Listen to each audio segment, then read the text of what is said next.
Hello guys, আসসালামু আলাইকুম। This is নাজমু, welcome back. অল্প কিছু সময়ের জন্য তো কেমন আছো তোমরা? আশা করি আল্লাহর রহমতে সবাই অনেক ভালো আছো। আমি আল্লাহর রহমতে অনেক ভালো আছি। তো আজকে আমরা যাব মনোহরিয়া বা জুলাবাড়ি মোড় থেকে আটিবাজার। এটি ঢাকা কেরানীগঞ্জে অবস্থিত। আটিবাজারে যাওয়ার পথে রাস্তা খুবই খারাপ ছিল, তার উপরে আবার বৃষ্টি ছিল। বর্তমানে আটিবাজারে ভাড়া 5 টাকা বৃদ্ধি পেয়েছে। গ্যাস না থাকার কারণে ও রাস্তাঘাটে যানজটের সমস্যার কারণে ওইদিকে মোহাম্মদপুরের ভাড়া খুবই বেড়ে গেছে। 10 টাকা থেকে 30 টাকা পর্যন্ত বৃদ্ধি পেয়েছে। আবার রাতে তারা 100 টাকা করে জনপ্রতি নিয়েছে। তো ভিডিও দেখতে থাকো।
এটা হচ্ছে আটিবাজারে যাওয়ার পথে জয়নগরের পুকুর। এখানে মাছ চাষও হয় ও গোসলও করা যায়, কিন্তু গোসল করার সময় হয়তো বা সাবান ব্যবহার করা যায় না। এ হচ্ছে রাস্তা।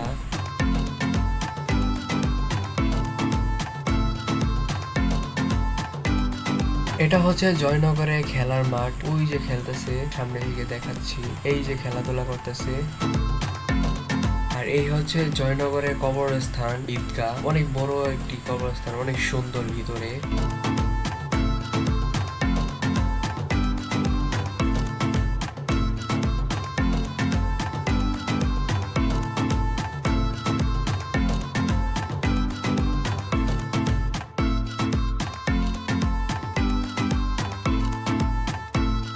তো চারিদিকে দেখতে দেখতে আমরা আটিবাজার পৌঁছে গেলাম। এই হচ্ছে আটিবাজার। তো ভিডিওটি ভালো লাগলে লাইক কমেন্ট শেয়ার করে দিবে। আল্লাহ হাফেজ।